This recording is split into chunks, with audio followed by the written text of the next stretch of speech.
Heredó la mansión que toda su familia había rechazado, y en su primera noche descubrió por qué ningún Montemayor había durado más de un año en esas habitaciones. Hola a todos. Pero antes de empezar esta historia que te dejará sin aliento, dime, ¿desde dónde nos escuchas? ¿En tu habitación, viajando o trabajando? Déjamelo en los comentarios. Me encanta saber que somos una comunidad mundial de amantes de las historias fuertes.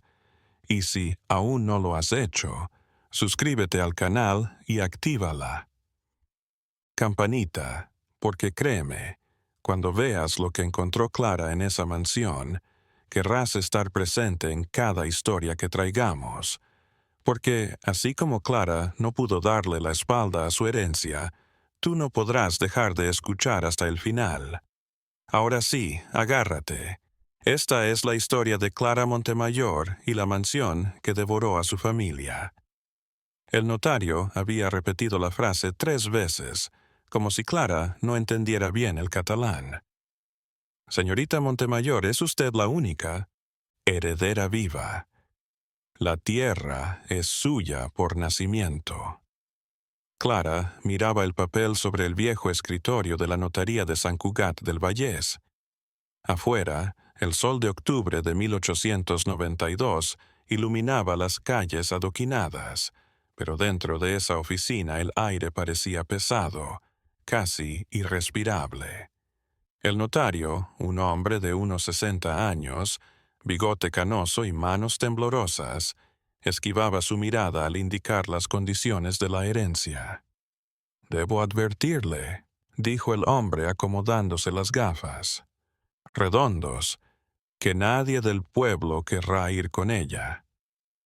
La mansión Montemayor tiene fama, una reputación». Clara levantó una ceja. Había crecido en Barcelona, lejos de las supersticiones campesinas que infestaban los pueblos catalanes. Su madre había escapado de San Cugat cuando Clara era una niña y nunca había hablado de su familia ni de la posesión que ahora parecía heredar.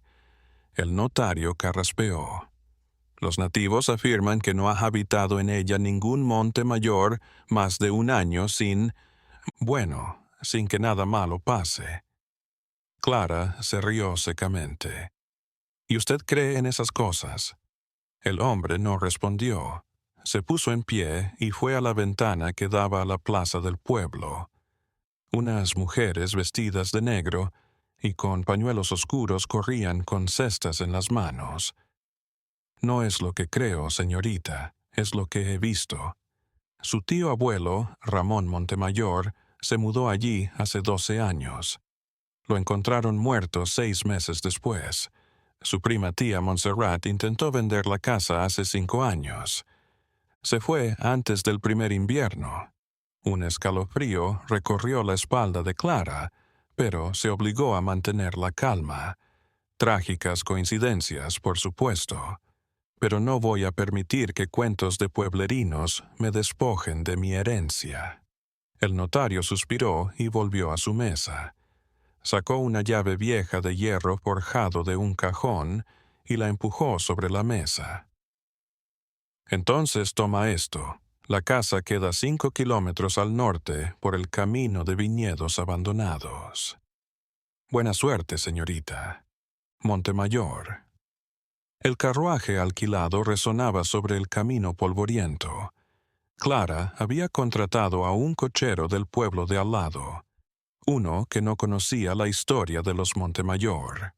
El hombre, un campesino fuerte de mediana edad llamado Jordi, silbaba mientras los caballos tiraban de la carreta entre viñedos secos y retorcidos.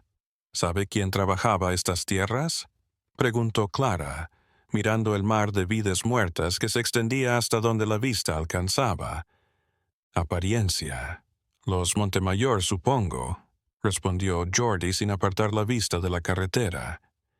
Hace décadas que nadie trabaja aquí, pero dicen que la tierra se niega a crecer después de lo que sucedió. Después de lo sucedido, Jordi se encogió de hombros. No soy de por aquí, señorita. Solo oí rumores, algo sobre una pelea familiar, una tragedia. No sé.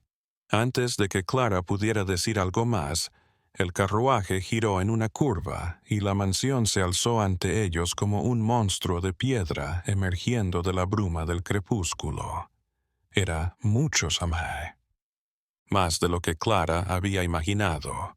3 pisos de piedra gris oscura, con torres en las esquinas y ventanas altas que parecían ojos vacíos observando el mundo. La entrada principal estaba enmarcada por un portal de arco gótico y las paredes laterales mostraban grietas profundas, música como cicatrices en la piel de un anciano.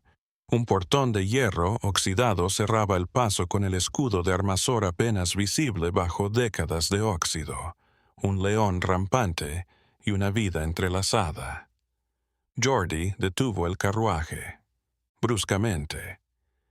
«Aquí la dejo, señorita». Clara lo miró sorprendida. «Pero debe llevar mis baúles hasta la entrada». «No, señorita». El hombre se había puesto blanco. «Yo no atravieso ese portal. Puede pagarme el doble, el triple, pero no cruzo». Algo en su voz, un miedo genuino y primitivo, hizo que Clara no insistiera. Se apeó del carruaje y arrastró uno de sus cofres, en tanto que Geordie dejó los otros 2 al borde del camino. En cuestión de minutos el cochero había dado la vuelta y, desaparecido por el camino de tierra, dejando a Clara sola frente a la mansión. El silencio era total. Ni siquiera los pájaros cantaban en esa zona.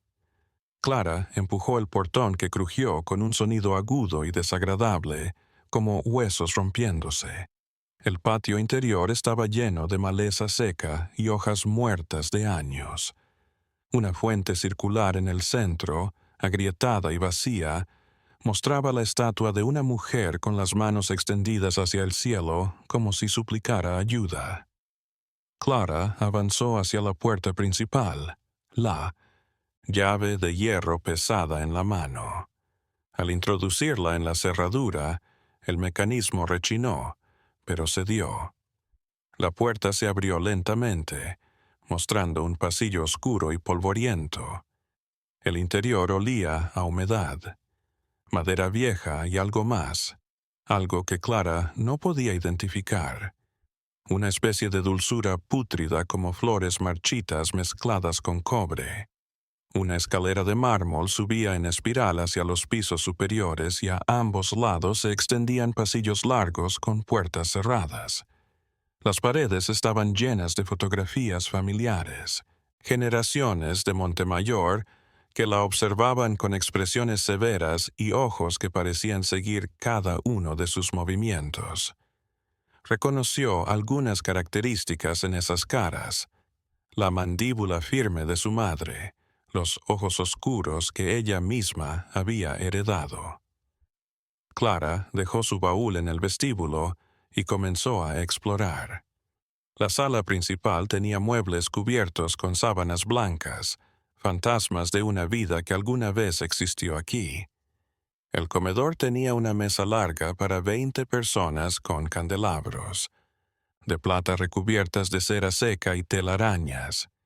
En la biblioteca encontró estanterías que llegaban hasta el techo, llenas de libros en catalán, castellano, francés y latín, muchos de viticultura, de historia de Cataluña, curiosamente varios de genealogía familiar. Cuando el sol comenzó a ocultarse, Clara decidió establecerse en uno de los dormitorios del segundo piso. Eligió una habitación que daba al sur, con una vista de los viñedos muertos extendiéndose hacia las montañas distantes. La cama. Tenía un dosel de terciopelo rojo desgastado, y el colchón, aunque viejo, parecía aceptable. Mientras acondicionaba su lugar para pernoctar, Clara observó algo peculiar. Todas las puertas de los dormitorios del segundo piso tenían cerrojos por fuera, como si alguien quisiera mantener a los ocupantes encerrados dentro. La noche cayó rápidamente sobre la mansión. Clara encendió velas que encontró en los cajones y se preparó para dormir. El viento sopló con más fuerza, aullando entre las ventanas rotas, selladas y haciendo crujir las vigas música antiguas. A las 11 de la noche, cuando estaba a punto de quedarse dormida, oyó el primer ruido. Pasos lentos, deliberados, la escalera de mármol. Clara se incorporó en la cama, el corazón acelerándose. ¿Hay alguien ahí? Llamó, aunque sabía que estaba sola. Los pasos se detuvieron justo fuera de su puerta.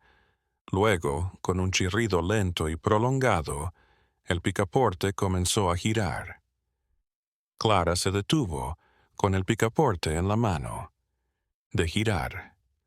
La puerta no se abrió. Esperó, respirando entrecortadamente, pero nada. El silencio volvió a envolver la mansión como un sudario. Después de lo que parecieron horas, pero fueron apenas minutos, Clara salió de la cama descalza, tomó uno de los candelabros como arma improvisada y abrió la puerta de golpe.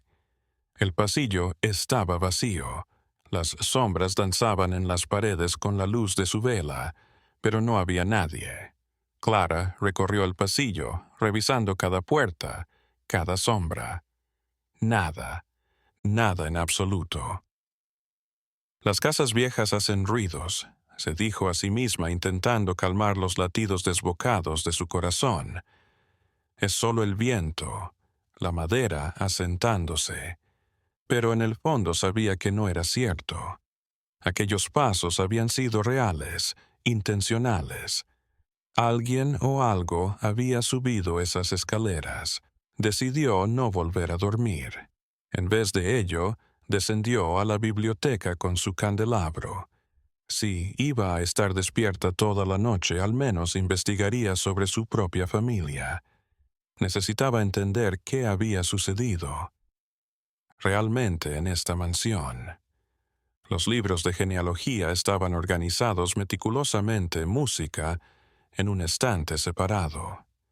Clara localizó el registro familiar de los Montemayor, un libro voluminoso encuadernado en cuero negro, con letras doradas desvanecidas. Lo abrió sobre la mesa de lectura y pasó las hojas amarillentas. La familia Montemayor se remontaba al siglo XV, una línea noble de viticultores que había prosperado durante generaciones. Pero mientras recorría el árbol genealógico, Clara se dio cuenta de algo perturbador. Cada generación tenía varias muertes tempranas señaladas con una cruz negra al lado del nombre. 1847, Elisenda Montemayor. Plucentos 35 años, causa desconocida. 1851, Pérez Montemayor Playón, 28 años desaparecido. 1863, Joan Montemayor, Playos 42 años accidente en la bodega. 1879, Montserrat Montemayor, Play sus 31 años desaparecida. La lista continuaba página tras página. Ningún monte más grande parecía envejecer, y todos los que habitaban la mansión morían jóvenes o desaparecían. Clara halló la partida de su madre, Teresa Montemayor, nacida en 1855 y casada en 1870 con un negociante de Barcelona, separada de la familia sin fecha de defunción porque se había fugado. Había cortado los lazos con los Montemayor. ¿Qué sabías, mamá?, susurró Clara, rozando con los dedos el nombre desvanecido de tinta. ¿Por qué te fuiste y nunca volviste? Un ruido la sobresaltó. Esta vez no eran pasos, era algo arrastrándose. Provenía del piso de arriba, justo encima de su cabeza. Un rasguño lento, como uñas o garras arrastrándose sobre la madera. Clara cerró de golpe el libro y levantó la vela. El ruido cesó. Esperó, pero solo el silencio respondió. Decidió ser valiente. Si había alguien en la casa, lo sabría ahora. Subió las escaleras con decisión, sosteniendo el candelabro con firmeza. El segundo musicapiso estaba igual que lo había dejado, pero el ruido había venido del tercero, un área que aún no había explorado. La escalera al tercer piso era más angosta y tenebrosa. Las piedras de las paredes sudaban humedad y el aire se enfriaba a cada paso. Cuando llegó arriba, se encontró ante un pasillo con solo 3 puertas. La primera estaba entreabierta. Empujó y descubrió una habitación infantil abandonada. Había una cuna pequeña llena de polvo, juguetes de madera apilados en el suelo, murales pintados en las paredes de viñedos y familias felices. Pero la pintura estaba desprendiéndose y las figuras humanas habían sido rayadas como si alguien hubiera intentado borrar sus caras. La segunda puerta estaba cerrada con llave. Clara intentó abrirla, pero no se dio. Tendría que buscar la llave o forzarla más tarde. La tercera puerta estaba al final del pasillo, pero esta era diferente, con símbolos tallados en la madera que Clara no reconocía, círculos entrelazados con líneas que parecían ramas o venas. Al tocarla, la madera estaba extrañamente cálida. Empujó la puerta y entró en la, que parecía un estudio privado. Había un escritorio grande lleno de papeles, estantes llenos de frascos de vidrio vacíos, más fotos familiares en las paredes. Pero lo que le llamó la atención fue el diario abierto sobre el escritorio. Con las manos temblando, Clara se acercó y leyó.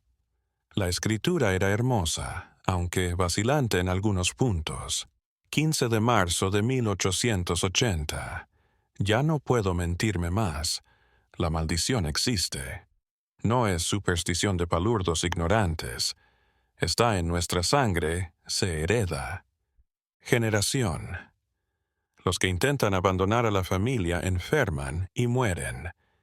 Los que quedamos aquí, algo peor padecemos. Traté de romper el ciclo, intenté quemar los papeles, destruir el antiguo trato. Pero cada vez que lo intento algo me frena. Las pesadillas se intensifican, los susurros en las paredes se multiplican. Y anoche la vi. Vi a Elisenda en el espejo con los ojos vacíos apuntando hacia la bodega. Debe haber una manera de detener esto. Debe de existir, pero creo que para mí es demasiado tarde. La marca Al. La última era ilegible, manchada por lo que parecían lágrimas secas. El aire pareció dejar sus pulmones. Un juramento, una maldición de sangre. Esto no podía ser cierto. Debe haber sido la locura de un pariente lejano, nada más. Pero entonces recordó al notario. Ningún monte más grande ha habitado en ella un año sin que algo malo le suceda. Un fuerte golpe vino de abajo, como si alguien hubiera pateado la puerta principal. Clara se precipitó escaleras abajo, con el corazón en la garganta. Cuando llegó al vestíbulo, la puerta principal estaba abierta de par en par. El viento de la noche apagó algunas de sus velas, pero en la puerta, bajo la luz de la luna, había una figura. Era una anciana encorvada y vestida de negro andrajoso. Su cabello gris colgaba en mechones sueltos y sus ojos hundidos brillaban con una intensidad inquietante. «Debe ser una Montemayor», dijo la mujer, su voz rasposa como piedras frotándose. «Veo la marca en ti». «¿Quién es usted?», exigió Clara, su voz temblando. «¿Qué hacen en mi propiedad?». La anciana soltó una risa seca. «Tuya, niña. Esta casa no es de ningún Montemayor, Vosotros no sois sino sus guardianes y sus prisioneros. No sé a qué te refieres. No, por supuesto que no. La mujer se adelantó y Clara retrocedió. Tu madre escapó antes de que conocieras la verdad. Pero ahora has vuelto y la casa te reclamará como reclama a todos. Está loca, susurró. Clara. Loca. La mujer sonrió mostrando dientes amarillentos. Yo era la cocinera aquí hace 40 años. Vi lo que le pasó a tu bisabuelo. Lo vi desvanecerse ante mí, devorado por algo que habitaba en las paredes. Y prometí no regresar, pero te vi esta mañana y tenía que avisarte. Entonces, avísame, dijo Clara, encontrando una pizca de valor. Explíqueme qué pasa. La anciana miró hacia la casa, hacia la oscuridad del pasillo. Los Montes Mayores sellaron un acuerdo hace siglos, cuando la plaga de Filoera acabó con todas las viñas de la zona. Desesperados por proteger su riqueza, invocaron algo ancestral, algo que dormía bajo esta tierra. Les prometió riqueza a cambio de un precio, la sangre familiar, de generación en generación. Eso es absurdo, lo es. La mujer sacó de su abrigo un viejo daguerrotipo roto. Se lo entregó a Clara. Esta foto fue tomada en 1850. Mira quién está en la ventana del tercer piso. Clara miró la imagen. Mostraba la mansión en su máximo esplendor con los viñedos florecientes a su alrededor, pero en una de las ventanas del tercer piso, apenas perceptible, una figura oscura observaba desde arriba. Una figura que no debería estar presente. Esa ventana, dijo Clara en voz baja, da a la habitación cerrada. La anciana asintió. Nadie ha abierto esa puerta en años y nadie debería. Lo que tu familia encerró allí debe permanecer sellado. Antes de que Clara pudiera responder, un grito desgarrador se elevó. Desde lo profundo de la mansión, no era humano, era un grito de agonía y furia que hizo temblar las paredes y estremeció los cimientos. La anciana retrocedió hacia la puerta. Ya empezó. La casa te conoce. Te dará 3 noches para unirte al pacto o escapar. Y entonces sus ojos se llenaron de lágrimas. Y entonces será demasiado tarde. Formarás parte de estas paredes como todos los demás. Y con eso la mujer se desvaneció en la oscuridad, dejando a Clara sola con el eco de esa. Grito inhumano en su mente. Clara no pudo dormir el resto de la noche. Se quedó en la biblioteca, con las velas encendidas, devorando cada texto que pudiera hallar sobre su linaje. Las palabras de la anciana resonaban en su mente. Te dará 3 noches para unirte al pacto o escapar. El sol del amanecer apenas asomaba entre las cortinas polvorientas, y Clara había reunido información dispersa pero inquietante. Los Montemayor habían sido una familia acomodada hasta mediados del siglo XVII, cuando malas cosechas los arruinaron. Luego su suerte cambió. Los viñedos volvieron a florecer como nunca, y de nuevo produjeron un vino que se hizo famoso en toda Cataluña. Pero la riqueza trajo consigo la tragedia. Las muertes tempranas empezaron en ese tiempo. Siempre los primogénitos, siempre en la mansión, siempre en condiciones extrañas. Un documento en específico le llamó la atención. Era un contrato de 1753 en latín arcaico y tinta enrojecida por el tiempo. Clara no podía descifrarlo todo, pero algunas palabras destacaban. Sanguis, sangre, vinculum, vínculo, aeternum, eterno. Alguien en su familia había firmado algo, un contrato, un pacto. Cansada y molesta, Clara necesitaba aire fresco. Salió al patio delantero, donde la luz del día hacía que la mansión pareciera menos amenazante, pero no menos imponente. Recorrió los viñedos, muertos, rozando las vides secas y retorcidas que se desmoronaban al tacto. Fue entonces cuando notó algo que no había notado la noche anterior: un camino de piedras que descendía por la colina detrás de la mansión, en dirección a lo que parecía ser una estructura semienterrada. Una bodega. Clara siguió, el rocío de la mañana empapando el dobladillo de su vestido. La puerta de la bodega era una puerta de roble macizo con herrajes de hierro oxidado. Tenía una cadena gruesa enrollada alrededor. Las manijas, pero estaba tan oxidada que se rompió con un simple tirón. La puerta se abrió con un quejido y apareció una escalera de piedra que descendía a la oscuridad. El aire que escapaba era frío y húmedo, apestando a vino rancio y algo más. Clara volvió a la mansión para coger más velas y una lámpara de aceite que había visto en la cocina. Cuando regresó a la bodega, el sol ya estaba alto. Encendió la lámpara y empezó a descender. Los escalones eran resbaladizos, envueltos en una pátina verdosa de humedad y moho. Las paredes de piedra estaban sucias, con lo que parecían ser manchas oscuras y alargadas, como si algo húmedo hubiera sido arrastrado hacia abajo repetidamente. La bodega era inmensa. Hileras de barriles de vino cubrían la sala, muchos rotos o agrietados y su contenido derramado hace décadas. Pero lo más perturbador eran las paredes del fondo.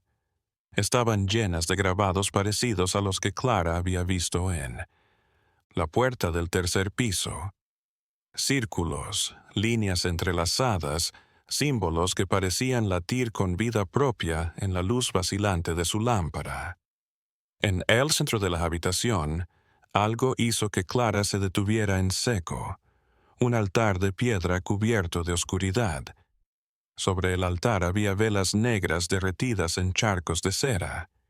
Y lo más inquietante, había instrumentos antiguos, cuchillos rituales, cuencos de bronce, cadenas con grilletes. «Dios mío», susurró Clara, «¿qué hacían aquí?» Detrás, en el ara grabada en la piedra, se leía una inscripción en latín. Clara se acercó, sosteniendo la lámpara más cerca. Sanguis pro terra, terra pro sanguine, vinculum aeternum, viventes et mortuos, solvat de fructu de vitum. Su latín era pobre, pero podía descifrar lo suficiente. Sangre por la tierra, tierra por la sangre, pacto eterno entre vivos y muertos. El que lo beba, pagará. Un sonido la sobresaltó. Algo se movía en la oscuridad más allá del altar. Clara levantó la lámpara, con el corazón latiendo con fuerza, desbocado. «¿Hola?» Una figura emergió de la oscuridad. Era un hombre, o una vez lo había sido. Su ropa era antigua, tal vez del siglo pasado, rota y sucia. Su piel era gris ceniza y sus ojos blancos, sin pupilas. «Montemor», dijo con la voz de aire que se escapa de una tumba. «La sangre ha vuelto». Clara tropezó hacia atrás en un barril caído. «¿Quién? ¿Qué eres, Ramón Montemayor?», dijo la figura avanzando. Clara reconoció el nombre. Su tío abuelo, el que había fallecido hacía 12 años. «Estoy cautivo, como todos, nutriendo la tierra, sosteniendo el pacto. Esto no es cierto». Clara sacudió la cabeza. «Estás muerto. Esto es una ilusión». «Lo es». Lo que una vez fue Ramón señaló las sombras a su alrededor. Lentamente, otras formas surgieron. Docenas de ellas, todas de piel gris, todas con los mismos ojos blancos y sin vida, hombres, mujeres, incluso. Niños, generaciones de Montemayor atrapadas en este limbo entre la vida y la muerte. El juramento exige sangre, continuó Ramón. Nuestra sangre nutre lo que vive bajo la tierra. En su lugar, los viñedos florecen, pero el precio nunca se paga. Cada generación debe dar sus vidas, o todo se desmorona. No. Clara tenía lágrimas en los ojos. No voy a quedarme. No voy a participar en esto. Si escapas, dijo una voz femenina desde las sombras, y una mujer, sorprendentemente parecida a Clara, apareció. La maldición te perseguirá. Te vas a enfermar. Tu sangre será veneno. Morirás en agonía en unas semanas como todos los que intentaron huir. Entonces, ¿qué? Clara, gritó. Me rindo, me convierto en un fantasma como vosotros o rompes el pacto, dijo Ramón.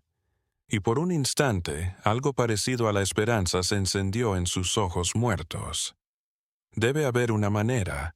El acta, el contrato, si lo destruyes, si cortas la raíz, ¿dónde está? Clara se aferró a esa idea como a una tabla de salvación. Dime, ¿dónde está el acta? En la habitación cerrada del tercer piso, dijo la mujer, donde todo comenzó. Pero cuidado, Clara. Lo que ampara ese escrito no es terrenal, es la presencia misma del pacto, el garante de que ningún Montemayor violará el pacto. Las formas retrocedieron a las sombras, desvaneciéndose como niebla. La voz de Ramón llegó una última vez, apenas un susurro. 2 noches te quedan. Luego serás una de nosotras. Clara subió corriendo las escaleras, escapando de la bodega como si el infierno estuviera pisándole los talones. La persiguió. La luz del sol la deslumbró, pero no se detuvo hasta llegar de nuevo a la mansión, con la puerta cerrada y atrancada tras ella. Se dejó caer en el suelo del vestíbulo, sin aliento, tratando de asimilar lo que acababa de presenciar. Una parte de ella deseaba pensar que había sido una alucinación, que el cansancio y el estrés la habían hecho imaginarlo, pero sabía la verdad. Lo había sentido en los huesos, en la sangre. La maldición era cierta y solo tenía 2 noches para romperla o para ser parte de ella para siempre. Clara pasó el resto del día preparándose. Si iba a entrar en la habitación cerrada del tercer piso, tenía que estar preparada para cualquier cosa. Inspeccionó la mansión en busca de algo que pudiera utilizar como herramienta: barras de hierro, martillos oxidados, cualquier cosa que pudiera romper la puerta o defenderse. Volvió a la buhardilla del tercer piso y siguió leyendo el diario. Las entradas posteriores mostraban intentos, desesperados por romper la maldición. 20 de marzo de 1880. Traté de abrir la habitación cerrada. Logré romper parcialmente la puerta, pero algo me mordió por dentro. No tenía cuerpo. Era como una sombra viva que se enroscó en mi garganta y casi me ahoga. Solo escapé porque el sol salió. Lo que sea que resguarde ese lugar teme la luz del día, pero no puedo esperar. El tiempo se acaba. La mansión me devora. Mis manos tiemblan. He empezado a ver cosas donde no debería. Anoche me desperté con tierra bajo las uñas y no recuerdo haber salido de mi habitación. Debo intentarlo de nuevo esta noche, antes de que sea demasiado tarde. La nota se cortaba de repente, como si el autor hubiera sido interrumpido. Clara cerró el diario con manos temblorosas. El sol se ponía, manchando el cielo de un rojo sangriento que se filtraba a través de las ventanas polvorientas. Solo le quedaba una noche. Decidió que no lo esperaría. Si tenía que enfrentarse a lo que defendía esa habitación, lo haría ahora, mientras aún tenía todas sus facultades y voluntad intactas. reunió todo lo que pudo encontrar: la barra de hierro del sótano, velas, aceite para lámparas y, sorprendentemente, música. Halló un viejo crucifijo de plata en uno de los cajones del estudio. Para cuando llegó frente a la puerta cerrada del tercer piso, el sol se había ido por completo. Música. La puerta parecía más ominosa en la oscuridad. Los símbolos grabados parecían deslizarse bajo la luz trémula de su lámpara, como serpientes enroscándose. Clara agarró la barra de hierro e intentó forzar la cerradura. El metal se dobló, pero no cedió. Golpeó una y otra vez hasta que el viejo marco se resquebrajó. Con un último golpe, la puerta se abrió. Un aire gélido emanó de la habitación, lo suficiente para escarchar al instante los muros del pasillo. Clara alzó su lámpara y penetró. La habitación era redonda, seguramente en una de las torres de la mansión. Las paredes estaban llenas de símbolos parecidos a los de la bodega, pero estos estaban dibujados con lo que parecía sangre seca.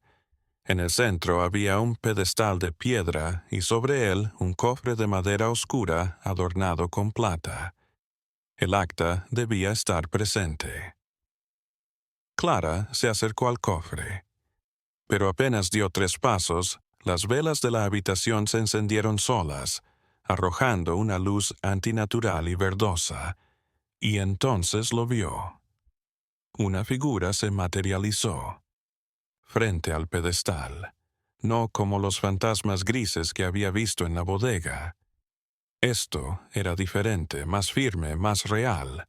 Se transformó en un hombre alto vestido del siglo XVII.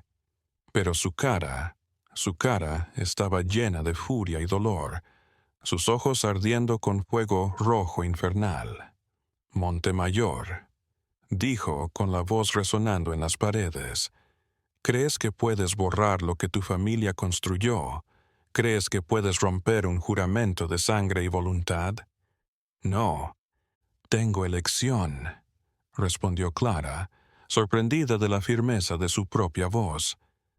No voy a ser esclavo de esta maldición, la bestia río, un sonido monstruoso que hizo temblar los cristales de las ventanas. Tu bisabuelo dijo lo mismo. Tu tío también. Todos trataron de escapar.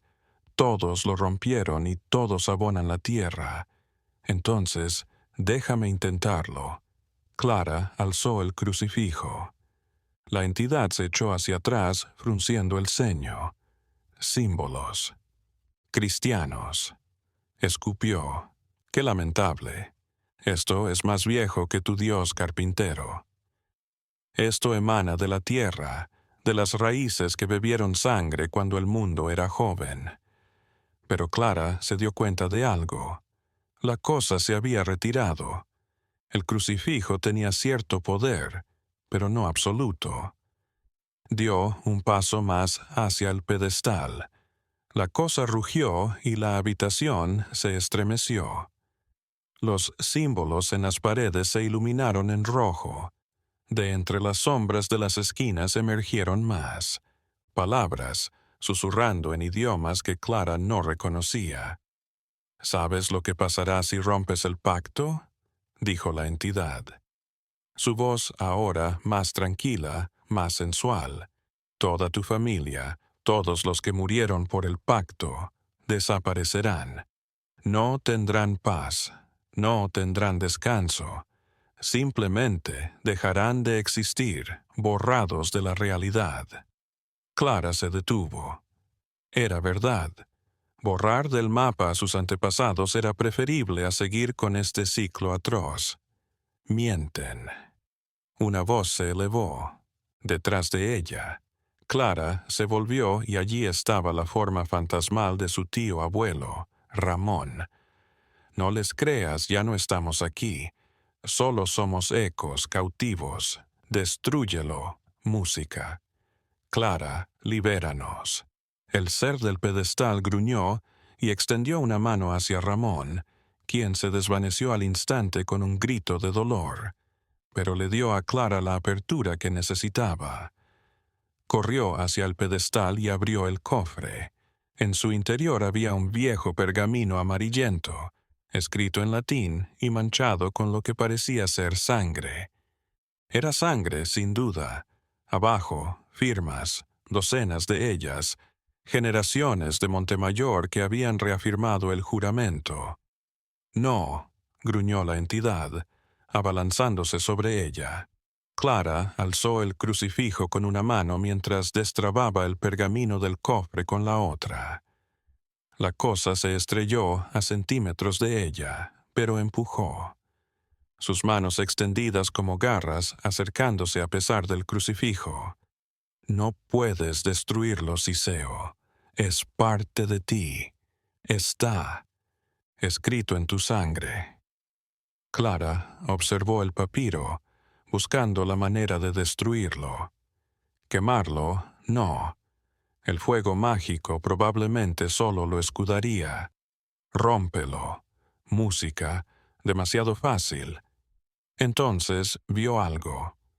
En una esquina del documento, en letra pequeña, había una cláusula que nunca se había activado.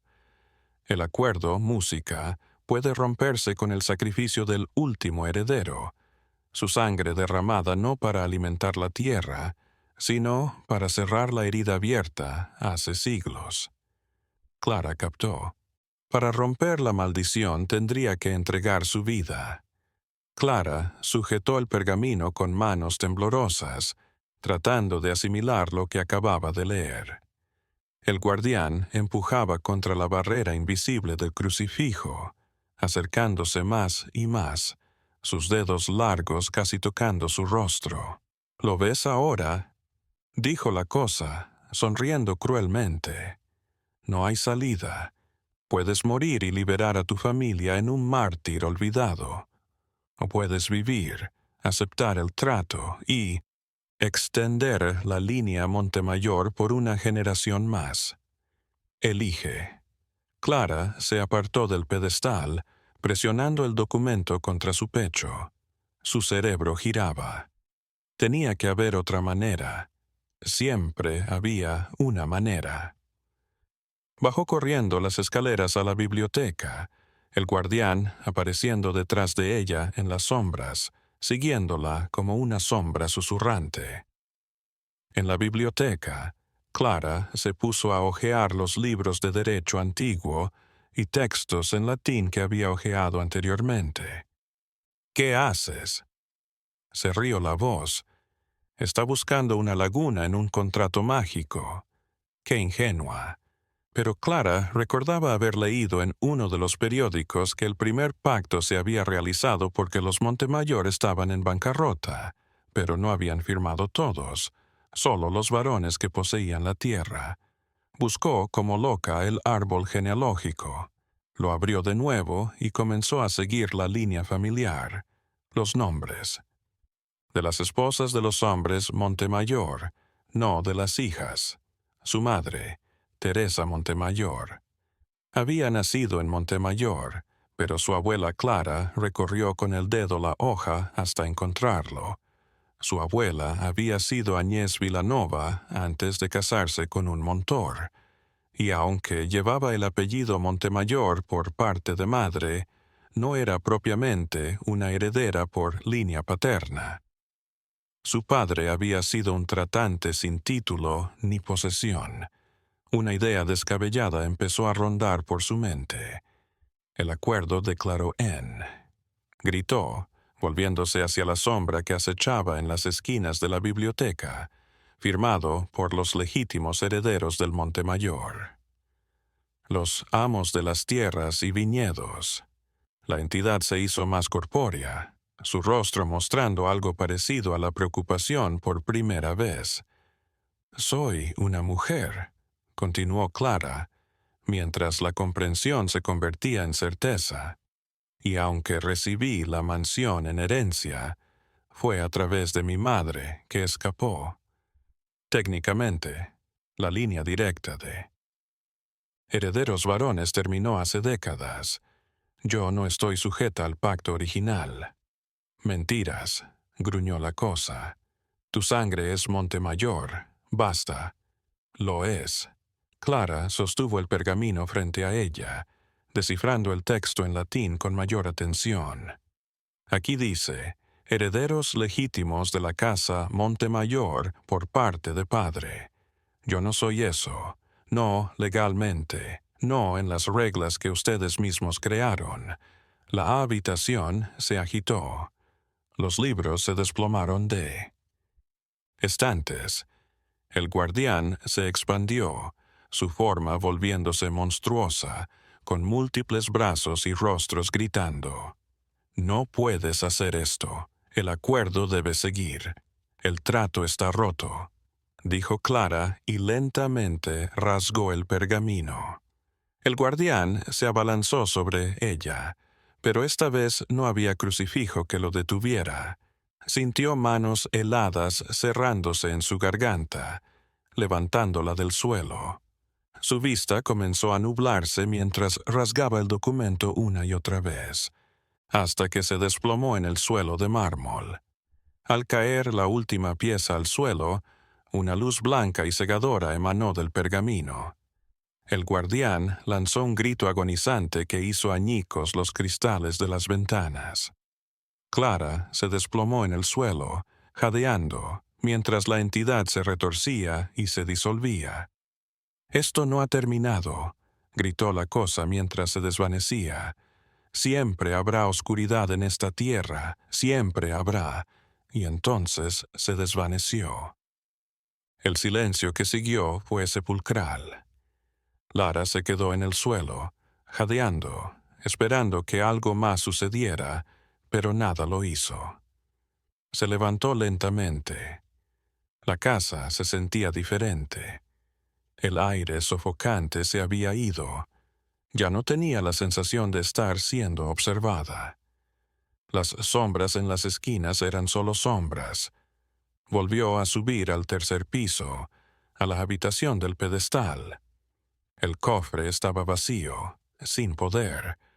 Los jeroglíficos en las paredes ya no resplandecían. Eran solo pintura vieja y descamada. Clara pasó la noche recorriendo la mansión. En la bodega ya no quedaban fantasmas. En los corredores los pasos fantasmas habían desaparecido. Y cuando llegó el amanecer, fue el más hermoso que Clara había visto jamás. Los días siguientes, Clara los pasó limpiando y restaurando la mansión. Los aldeanos, al verla viva una semana después, comenzaron a acercarse. Algunos ancianos decían que era imposible, que ningún Montemayor vivía tanto. Pero Clara sobrevivió. Una semana se transformó en un mes en un año, y por primera vez en siglos, un Montemayor habitó en paz el hogar ancestral. Con el tiempo, Clara convirtió la propiedad en algo nuevo. Replantó las viñas, pero ahora con sus propias manos y su propia magia moderna. Nada de pactos oscuros ni sangre. Les pagó salarios justos a sus obreros del pueblo. La mansión, una vez lugar de muerte y desesperación, poco a poco se transformó en un hogar. Y aunque a veces, en las noches más oscuras, Clara juraba oír susurros lejanos en las paredes o ver sombras donde no debía haberlas, que se desvanecían al amanecer, pues había logrado lo que ningún Montemayor había logrado antes: romper con el pasado sin destruir su futuro. La maldición había desaparecido, y la última Montemayor, la última heredera de una familia maldita, se convirtió en la primera libre. ¿Qué opinas de la historia de Clara Montour? ¿Te hubieras atrevido a permanecer en esa mansión y luchar contra la oscuridad de tu propia familia? Cuéntamelo en los comentarios. Y si esta historia te dejó sin aliento, suscríbete y activa la campanita, porque cada semana traemos relatos que te harán helar la sangre y te harán cuestionar todo lo que creías conocer sobre lo sobrenatural. Hasta la próxima historia, M.